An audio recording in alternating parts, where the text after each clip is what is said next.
শুভ দুপুর সবাইকে।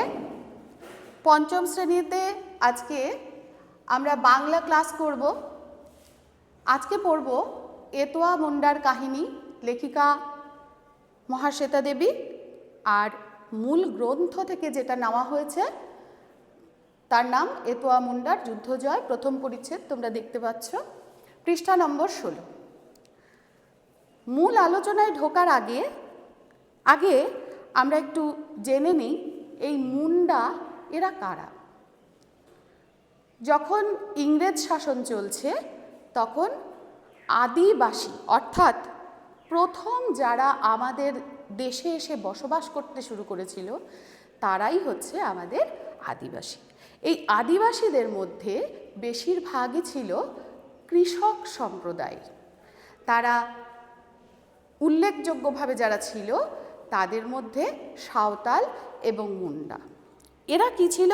এরা প্রচণ্ড পরিশ্রমী, শান্তিপ্রিয় এবং কৃষি নির্ভর জাতি ছিল। তার মধ্যে সবথেকে পুরনো যে জাতি, সবথেকে পুরনো বা আদিতম যে অধিবাসী, তারা ছিল মুন্ডা। এই মুন্ডারা কিন্তু আমাদের ছোটনাগপুর ও সন্নিহিত অঞ্চলের মধ্যে বসবাস করত। যাই হোক, এই মুন্ডাদের মধ্যে থেকেই আমাদের আজকের ছোট্ট এতোয়ার কথা আমরা জানব। তোমরা তো জানোই 16 নম্বর পৃষ্ঠায় তোমাদের এই গল্পটি রয়েছে। প্রথমের কিছুটা অংশ আমি তোমাদের পড়ে শোনাচ্ছি। গ্রামটার নাম হাতিঘর।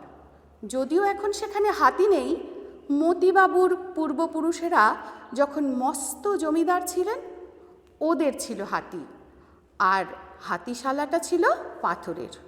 ওদের সে পাথরের বাড়ি আজও আছে, তাতে 30টা ঘর। একতলার ঘরে দেখবে চাল, ডাল, গম, কত কি। হাতিশালটায় দেয়াল তুলে ওটা এখন ধান রাখবার গোলা। অর্থাৎ এই ধান রাখবার গোলা, তোমরা এটা দেখেছো কিনা জানি না, কি এই ধান রাখার গোলা এখনও কিছুটা সময় ধরে আমরা কৃষকদের বাড়িতে দেখতে পাই। সেটা কোথায় দেখতে পাই? যখন আমাদের সমস্ত ফসল উঠে আসে তখন এই ধান রাখবার গোলাতে কৃষকরা সারা বছরের ধান তারা সংরক্ষণ করে রাখে। কিন্তু এই যে মুন্ডা জাতিরা ছিল, তারা ছিল অত্যন্ত দরিদ্র। বাবুদের শাসনের কারণে এই মুন্ডারা তাদের যে প্রতিদিনের বা গোটা বছরের যে খোরাক সেটা সম্পূর্ণ তারা ব্যবহার করতে পারলো না। তাহলে আমরা কি জানলাম? গ্রামটার নাম কি? গ্রামটার নাম কি ছিল? হাতিঘর। সেখানে কি হাতি আছে? না, সেখানে হাতি এখন আর নেই। পরের অংশে যাচ্ছি। এতোয়ার দাদু বলে এক সময়ে এটা ছিল আদিবাসী গ্রাম, নাম ছিল শালগেরিয়া। অর্থাৎ হাতিঘরের আগেও এই গ্রামটার নাম ছিল শালগেরিয়া। সাবু আর শাল গাছের পাঁচিল যেন পাহারা দিত এই গ্রামকে। তাহলে গ্রামকে কারা পাহারা দিত? সাবু গাছ আর শাল গাছ। নামটা বদলে গেল কেন গো? বাবুরা এলো, আমাদের সব নিয়ে নিল। আদিবাসীরা কিছু বলল না। তুই বড্ড বকিস এতোয়া। তোর বাপেরও এত কথা শুধাবার সাহস হতো না। লেখাপড়া জানতাম না, সরকারের আইন কানুন বুঝতাম না, তাই আমরা হেরে গেলাম। আমি তোমাদের আগেই বললাম যে এই মুন্ডা জাতি যারা ছিল তারা অত্যন্ত সরল প্রকৃতির মানুষ ছিল। সেই কারণে এই যে বাবু যাদের কথা এতোয়ার দাদু বলছে, তারা কি করলো? এই এতোয়াদেরকে বারবার করে ঠকাতে শুরু করলো।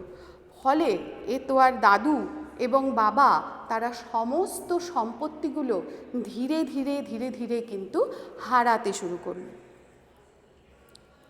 শুধু এই কথাটি বলো, নিজের দেশ ছেড়ে তোমরা কবে এলে এখানে? এতোয়া বলল, হাজার হাজার চাঁদ আগে। হাসিস কেন? এখন কেউ চাঁদ দিয়ে বছরের হিসেব করে?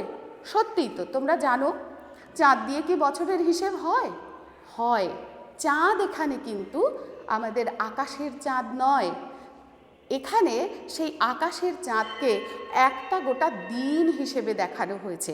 আর এই যে দিন, এই দিনের ফলে কি হলো, এই 365 দিনের যে হিসাব, সেটা এই সরল মুন্ডা জাতির মানুষরা তারা কিন্তু জানতো না। তারা ওই রোজ আকাশে চাঁদ ওঠে সেই হিসেবে দিনের হিসেব করত। ফলে এতোয়ার কাছে কিন্তু এটা একটা হাসিরই ব্যাপার ছিল। আমরা তো করেছি, মরণকাল অবধি তাই করব। আমাদের আদিপুরুষ দেশ ছাড়ল, সিধু কানু যখন সাঁওতালদের নিয়ে সাহেবদের সঙ্গে যুদ্ধে নামলো, সে কি ভীষণ যুদ্ধ! সাহেবরা জিতে গেল, সাঁওতালরা এদিক সেদিক পালিয়ে বাঁচল। এখানে যারা এসেছিল তারা বন কেটে বসত করত। সে কি আজকের কথা রে? এতোয়াকে তার দাদু বারবার বোঝাচ্ছে যে তারা অনেক আগে থেকে এই ভারতবর্ষে তারা বসবাস করেছে। তাদের বসবাসের সময়কাল ছিল 1899 থেকে 1900 খ্রিস্টাব্দ। এই সময়ে যে কৃষক বিদ্রোহ হয়েছিল তার মধ্যে সিধু কানু যেমন ছিলেন, তার সাথে সাথে মুন্ডা বিদ্রোহের জন্য বিরসা মুন্ডাও ছিলেন। এই যে ঘটনা, এই ঘটনাকে বলা হয় উলগুলান বা ভয়ঙ্কর বিশৃঙ্খলা। অর্থাৎ কৃষকের ন্যায্য পাওনা তারা বুঝতে পারছিল না, বা সরল ভাষায় বলতে পারি যে ইংরেজরা তাদেরকে অনবরত ঠকাচ্ছিল। আমাদের আদিপুরুষরা দেশ ছাড়ল। সিধু কানু যখন সাঁওতালদের নিয়ে সাহেবদের সঙ্গে যুদ্ধে নামলো, সে কি ভীষণ যুদ্ধ! সাহেবরা জিতে গেল, সাঁওতালরা এদিক সেদিক পালিয়ে বাঁচলো, এখনই বললাম। তাহলে এই যে সিধু কানু যে বিদ্রোহটা করেছিল সেটাকে বলা হয় সাঁওতাল বিদ্রোহ। আর আমরা মুন্ডারা তখনই এলাম? এতোয়া জিজ্ঞেস করলো। গাঁয়ের বুড়ো সর্দার মঙ্গল নাতিটার দিকে তাকায়। কচি ছেলে, কিছুই জানে না। ওরে জোর জুলুম না করলে কোন অধিবাসী দেশ ছাড়ে না? কত বছর বাদে বিরসা মুন্ডাদের নিয়ে সাহেবদের উৎখাত করবে বলে লড়াই করলো। অর্থাৎ এই যে সাহেবরা যারা ছিল তারা কিন্তু বিরসা মুন্ডার নেতৃত্বে যে আন্দোলন সংগঠিত হয়েছিল সেই আন্দোলনটাকে কিন্তু বন্ধ করার জন্য তাদের ভীষণভাবে উৎখাত করার চেষ্টা করেছিল। সেও এক ভীষণ যুদ্ধ। বনাবন তীর চলে, ওরা দনাদন গুলি চালায়। সাঁওতালরা করলো হুল আর আমরা করলাম উলগুলান। অর্থাৎ সাঁওতালরা করলো হুল, মানে সাঁওতাল জনজাতি একটা আলাদা জনজাতি আর মুন্ডা জনজাতি একটা আলাদা জনজাতি। তো সাঁওতালরা যে বিদ্রোহটা ঘটিয়েছিল তার নাম কি? হুল। আর মুন্ডারা যে জাতিটার যে যুদ্ধ করেছিল তার নাম উলগুলান। হারলাম তো আমরাও। বাতাসের মুখে পাতার মতো আমরা বাংলা, ওড়িশা, বিহার, আসাম কত জায়গায় যে গেলাম, কত বন কেটে বসালাম। এখন মুন্ডা সাঁওতাল সব দেশে। অর্থাৎ বলছে এই যে এত বড় একটা কৃষক বিদ্রোহ হয়েছিল, সেই কৃষক বিদ্রোহের মধ্যে কিন্তু মূল যে দায়িত্ব নেওয়া হয়েছিল সেই দায়িত্ব নিয়েছিলেন কিন্তু মুন্ডা এবং সাঁওতালরা। এই যে সাঁওতালরা যে নিল, এরপর এদেরকে উৎখাত করার জন্য ইংরেজরা দমন পীড়ন নীতি নিল। ফলে সাঁওতাল এবং মুন্ডা বিভিন্ন জায়গায় এরা ছড়িয়ে গেল। কি বলল? বাতাসের মুখে পাতার মতো। অর্থাৎ কিনা ধরো খুব ঝড় উঠেছে, সেই সময়ে আমরা ধুলোর পাশাপাশি পাতাকে উঠতে দেখি না? ঠিক সেরকম জনজাতিগুলো এইভাবে উড়ে গেল যেন ঝরা পাতা, এবং ঝড় চলছে। তারা উড়ে গিয়ে কোথায় কোথায় বসলো আমি তোমাদের বললাম, বলো? বাংলা, ওড়িশা, বিহার, আসাম, আরও কত জায়গায় বন কেটে বসালাম। কিন্তু এখন কি হলো? সাঁওতাল এবং মুন্ডারা প্রায় সব দেশেই রয়ে গেছে। এখানে চলে এলে ছোটনাগপুর ছাড়লাম। হাঁটতে হাঁটতে সুবর্ণরেখা পার হলাম। সাঁওতালরা খুব খুশি, আদিবাসী আসছে, মানুষ বাড়ছে। ওই যে তোরা বলিস ডুলং নদী, আমরা তাকে বলতাম দরঙ্গারা। তখন জঙ্গল যত, জানোয়ার তত। অর্থাৎ এই যে তারা যে বিহার, ওড়িশা, আসাম এসব জায়গায় যে তারা গেল, তারাও কিন্তু একসাথে সাথে সাঁওতালদের সাথে সাথে চলতে থাকলো। তারা এবং মুন্ডারা কি করলো? মুন্ডারা কিন্তু ছোটনাগপুর ছেড়ে এসে তারাও ওই সুবর্ণরেখা নদীর পাশ দিয়ে সাঁওতালদের সঙ্গেই প্রায় সমানে চলে আসতে থাকলো। আদিবাসীরা আসছে, এর ফলে সাঁওতালরা কিন্তু খুব খুশি হয়। কারণ কেন খুশি হয়? তাহলে ওরা সংখ্যায় অনেক বেশি হয়ে যায়। ফলে যে বাবুদের, অর্থাৎ ইংরেজদের যে শাসন তারা মানতে পারছিল না বা তাদেরকে যেন তেন প্রকারে উৎখাত করেছিল, সেখান থেকে কিন্তু তারা অনেক বেশি শক্তি পেতে শুরু করলো। ওই যে বলিস ডুলং নদী, তাকে আমরা বলতাম দরঙ্গারা। তখন জঙ্গল যত, জানোয়ার তত, মানে এত জঙ্গল ছিল, মানুষের বসবাস কম ছিল, জানোয়ারের বসবাস কিন্তু অনেক বেশি ছিল। ফলে এদের কিন্তু তোমার জীবন ধারণের ক্ষেত্রেও অনেক ঝুঁকি ছিল। গ্রামে যে লোধা আদিবাসী দেখিস, ওরা বনজীবী মানুষ, বনের সন্তান। তাহলে তোমাদের প্রশ্ন আসতে পারে যে বনজীবী মানুষ বলতে কাদের বোঝো? তখন আমরা কি বলবো? লোধা জনজাতি। বাঘুত দেবতা পুজবে, বাঘে যাতে গরু না খায়। দেখো আমরা এখানে অনেক রকমের শব্দ পাচ্ছি, দনাদন, বাঘুত, এগুলো অনেক ধরনের নতুন নতুন শব্দ।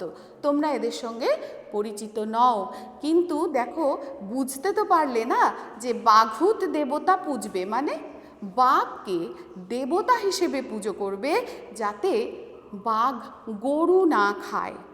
বরাম মায়ের পুজো দেবে, তিনি রক্ষা করেন। আমরা একসঙ্গে বন কেটে বসত করছি।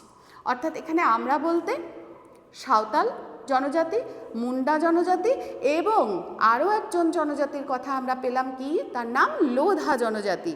তবে জঙ্গল তো মা, জঙ্গল নষ্ট করি নাই, লোধারা তো আজও শিকার করে। অর্থাৎ এই যে লোধা জনজাতি আছে, এরা কিন্তু শিকার করেই এখনো পর্যন্ত তাদের জীবিকা নির্বাহ করে বা তারা বেঁচে থাকে। বাবু যে বললে তোরা আদিবাসীরাই জঙ্গল কেটে শেষ করেছিস, না রে না, জঙ্গল আর কতটুকু আছে বল? তবু তো জঙ্গল থেকে কন্দ, মূল, ফল, পাতা, জ্বালানি, খরগোশ, সজারু, পাখি, গ্রাম দেবতা, যাকে বলি গরাম। অর্থাৎ দেখো এখানে গরাম বলতে কি গ্রাম, তাই না? গ্রামকে বলেছে, সেও সেই বুড়ো শাল গাছটা। যে বাঁচায় তাকে কেউ মারে? অর্থাৎ তোমার যে প্রাণ বাঁচালো তাকে কি তুমি মেরে দেবে? না তো, মারবে না। কি করবে? তাকে সংরক্ষণ করার চেষ্টা করবে। এবার দেখো এই অংশটার মধ্যে কি বলছে, জঙ্গল আর কতটুকু আছে, অর্থাৎ কি না জঙ্গলটা কিন্তু কাটা হয়েই যাচ্ছে হয়েই যাচ্ছে হয়েই যাচ্ছে। সেই ক্ষেত্রে এখানে বলেছিল বাবুরা, তাদের ভুল বুঝিয়েছিল যে জঙ্গল তোরাই কেটে শেষ করেছিস, কিন্তু আদিবাসী মানুষরা কখনোই জঙ্গল কেটে সাফ করেনি। তারা জঙ্গলকে মা হিসেবে মেনেছিল, ফলে তারা জঙ্গল নষ্ট করেনি। কিন্তু সেখান থেকে বলছে যে কেন জঙ্গলকে ওরা মা বলে মেনেছিল? জঙ্গলই তাদেরকে বাঁচিয়ে রেখেছিল। কি কি দিয়ে? কন্দ, মূল, ফল, পাতা, জ্বালানি, খরগোশ, সজারু, এগুলো দিয়ে কি হতো? তাদের খাদ্য নির্বাহ হতো। অর্থাৎ খাদ্যের যে অভাব সেটা তারা পূরণ করত। আচ্ছা, গায়ের নামটা হাতিঘর হলো কেন গো? বন কাটলাম, মাটি যেন হেসে উঠল। আর কি, বাবুরা ঢুকে পড়ল। এই হয়েছে, এই হয়ে আসছে চিরকাল। লেখাপড়া জানি না, সব কিছু নিয়ে নিল ওরা। নতুন নাম দিল হাতিঘর। যা অনেক বকলাম রে এতোয়া, তা এত কথা জানতে চাইলি যে? তাহলে এতোয়াদেরকে অর্থাৎ মুন্ডাদেরকে কিন্তু বোঝানো হয়েছিল যে এই যে আদিবাসীরা তারাই কিন্তু জঙ্গল শেষ করেছিল, কিন্তু আসলে তা নয়। জঙ্গল তারা শেষ করেনি। জঙ্গল কারা শেষ করেছিল? জঙ্গল বাবুরা শেষ করেছিল। কেন?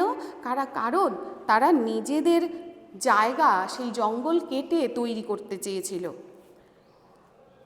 এবং এই যে জঙ্গলটার নতুন নাম কি দিয়েছিল? হাতিঘর। তাহলে এইভাবে কিন্তু হাতিঘর নামটা এলো। তোমাদের প্রশ্ন আসতে পারে জঙ্গলটার নাম হাতিঘর হলো কেন? তখন তোমরা এই কথাগুলো বলবে। তারপরে আসি, এতোয়া কি বলবে ঠাকুরদাকে? বাবুর বাড়ির কাজে যায়, প্রাইমারি স্কুলের চালাঘরের কোল দিয়ে পথ, সাঁওতাল মাস্টার গল্প বলে বা ক্লাস বসতে না বসতে গল্প শুরু করে। গল্পের শুরু কোথায় কে জানে? এতোয়া শুধু শোনে। তখন তার তীর ছড়ে শন শন, তীরে তীরে আকাশ আঁধার, সে যে কি ভীষণ যুদ্ধ তা আর কি বলি। অর্থাৎ এতোয়া একটা সংঘর্ষপূর্ণ জনজাতির থেকে উঠে এসছে, অর্থাৎ তারা আগে যুদ্ধ করে করে বেঁচে এসছে। কিন্তু যখন এতোয়াকে পড়াচ্ছেন মাস্টারমশাই, যখন এতোয়া স্কুলে যাচ্ছে, তখন সেখানে বসেও কিন্তু এতোয়া ভাবছে কি ভীষণ যুদ্ধ হচ্ছে, কারণ সে পূর্বপুরুষের সেই যুদ্ধের কথাটা অনেক আগে থেকে শুনেছে এবং মনে মনে সেই কল্পনাটাকে সে এত সুন্দর করে নিজের মনের ভেতরে গেঁথে ফেলেছে যে সে দেখতে পাচ্ছে পড়তে বসে অনেক গল্প হচ্ছে, মাস্টারমশাই অনেক পড়াচ্ছেন, কিন্তু তার মাঝখান থেকে এতোয়া কি ভাবছে, তখন তারা তীর ছুটছে শন শন করে, তীরে তীরে আকাশ আঁধার হয়ে যাচ্ছে, সে যে কি ভীষণ যুদ্ধ। সে এইগুলো বসে বসে কল্পনা করছে। কোন যুদ্ধের কথা বলে গো মাস্টার? এতোয়া জানে না তো। মহাভারতের যুদ্ধ, রামায়ণের যুদ্ধ। রোহিণী গ্রামে গিয়ে এতোয়ার যাত্রাও দেখেছে, আর রামায়ণ মহাভারতের কথাও যাত্রা দেখে জেনে ফেলেছে। তাহলে এতোয়া কিন্তু শুধুই যে মুন্ডাদের কথা শুনেছে, মুন্ডাদের সংগ্রামের কথা শুনেছে বা সাঁওতালদের কথা শুনেছে তা নয়, সে কিন্তু রামায়ণ মহাভারত ইত্যাদি একেও জানার চেষ্টা করেছে। কিভাবে? যাত্রা দেখে দেখে। মাস্টারের গলা শুনতে শুনতেও দৌড়ে চলে। মতিবাবু হলো গ্রামের ঠাকুর দেবতা। তাহলে এখানে প্রশ্ন থাকছে কি, যে মতিবাবু কে বা গ্রামের ঠাকুর দেবতা বলতে কাকে বোঝো? কাকে বুঝি? উত্তর কি হবে? প্রথমটা গ্রামের ঠাকুর দেবতা, পরেটা মতিবাবু। ছোট্ট এতোয়া তার বাগাল, ওর কাজ গরু চড়ানো। হাতিঘর কলকাতা থেকে কত কাছে, তবু কত দূরে। হাওড়া থেকে চলো খড়গপুর, তারপর বসো বাসে, নেমে পড়ো গুপ্তমণি মন্দিরের সামনে বড়াম্মা দেবী, যিনি সকলকে রক্ষা করেন। অর্থাৎ এই যে হাতিঘরের কথা বলল, এই হাতিঘর থেকে কলকাতা আবার কত দূর। হাওড়া থেকে চলো খড়গপুর, অর্থাৎ রাস্তাটা জানাচ্ছে কিভাবে যেতে হবে। খড়গপুর, তারপর কোথায় যাব আমরা? বাসে। নেমে পড়ো গুপ্তমণি মন্দিরের সামনে। তাহলে এই হাতিঘরে আসতে গেলে তোমাকে কোন মন্দিরের সামনে নামতে হচ্ছে? গুপ্তমণি মন্দিরের সামনে নামতে হচ্ছে। এগুলো কিন্তু ছোট প্রশ্ন, তোমরা খুব ভালো করে পড়বে, খুঁটিয়ে পাঠ্যাংশকে খুব ভালো করে খুঁটিয়ে পড়বে। শুধু শুধু এমনি পড়লে হবে না, তাকে ছোট ছোট প্রশ্ন করে করে, না পারলে নিজেই প্রশ্ন করবে, নিজেই উত্তর লিখবে, তবে তুমি এই পাঠ্যাংশকে আরও ভালো করে পড়তে পারবে। বড়াম্মা দেবী, যিনি সকলকে রক্ষা করেন। তাহলে কে রক্ষা করেন সকলকে? বড়াম্মা দেবী। ঠিক আছে, এবার দেখো, এবার এই পর্যন্ত তো আসলাম। নেক্সট কি বলেছে? লোধা পুরোহিত পুজো করে। আমরা লোধা কোথায় পড়লাম? কিছুক্ষণ আগেই পড়েছি না? কি পড়েছি? লোধা হলো আরও একটি জনজাতি। এবার দেখো, আমাদের যে সমাজ, সেখানেও পুরোহিত আছে না? সেখানে পুরোহিত কারা? ব্রাহ্মণরা। কিন্তু এখানে দেখো কি বলছে? লোধা পুরোহিত, অর্থাৎ এই যে লোধা জনজাতি, এদের কিন্তু পুজো করার অধিকার ছিল। বম্বে রোডে যত বাস ট্রাক চলে সবাই গুপ্তমণি মন্দিরে প্রণামী দেয়। তাহলে এই সামনে কি বললাম, গুপ্তমণি মন্দিরের সামনে দিয়ে তাহলে কত দূর যায় রাস্তাটা? বম্বে রোড। ঠিক আছে, এগুলো ছোট ছোট প্রশ্ন, তোমরা দাগ পারলে দাগ দিয়ে নেবে। গুপ্তমণি থেকে রোহিণী যাবার বাস পাবে কি না কে জানে। দক্ষিণ পশ্চিমে হাঁটো না 7 মাইল, অর্থাৎ দক্ষিণ থেকে পশ্চিম দিকে 7-8 মাইল হাঁটলে তবে আমরা কোথায় পৌঁছে যাব? গুপ্তমণি মন্দির পৌঁছে যাব। হাঁটতে হাঁটতে পেরোলো ছোট্ট একটি নদী, যার জল কাঁচের মতো। পেরোলে ছোট্ট ছোট্ট আদিবাসী গ্রাম, তারপর মস্ত গ্রাম রোহিণী পেরিয়ে দক্ষিণে চলো ডুলং নদী, যার আদিবাসী নাম দরঙ্গারা। সে চলেছে নেচে নেচে তোমার সঙ্গে। তাহলে দেখো এখানেও অনেক ছোট ছোট প্রশ্ন হবে, কিন্তু কিভাবে হবে? দরঙ্গারা নদীটি কাদের নাম দেওয়া, বা কারা দরঙ্গারা নদীর নাম দিয়েছিল, এটা হতে পারে। আর একটা হতে পারে ডুলং নদীর আদিবাসী নাম কি, এটাও একটা হতে পারে। যেই দেখলে আকাশ ছোঁয়া একটি শাল গাছ আর একটি অর্জুন গাছ, পৌঁছে গেলে এতোয়াদের গ্রাম হাতিঘরে। অর্থাৎ তাহলে আমরা এই যে এতোয়ার গ্রামে পৌঁছচ্ছি, সেই গ্রামের রাস্তাটা কি সুন্দর করে লিখেছে দেখো। হাঁটতে হাঁটতে একটা ছোট্ট নদী, সেই নদীর জলটা কেমন? কাঁচের মতন। কেমন জল? কাঁচের মতন। পেরোলে ছোট্ট ছোট্ট আদিবাসী গ্রাম, অর্থাৎ এই যে নদীটুকু, এই নদীটুকু পেরোলে কি দেখা যাবে? ছোট ছোট আদিবাসী গ্রাম দেখা যাবে। তারপর মস্ত গ্রাম রোহিণী পেরিয়ে দক্ষিণে চলো ডুলং নদী, যার আদিবাসী নাম দরঙ্গারা। সে চলেছে তোমার সঙ্গে নেচে নেচে। যেই দেখলে আকাশ ছোঁয়া একটি শাল আর একটি অর্জুন গাছ, পৌঁছে গেলে এতোয়াদের গ্রাম হাতিঘর। আজকে এই পর্যন্তই থাকলো। তোমরা স্কুল খুললে কোনো প্রশ্ন থাকলে আবার জিজ্ঞেস করবে। পরের অংশটুকু পরের ক্লাসে আবার বোঝাবো। সবাই ভালো থাকবে। শুভ দুপুর।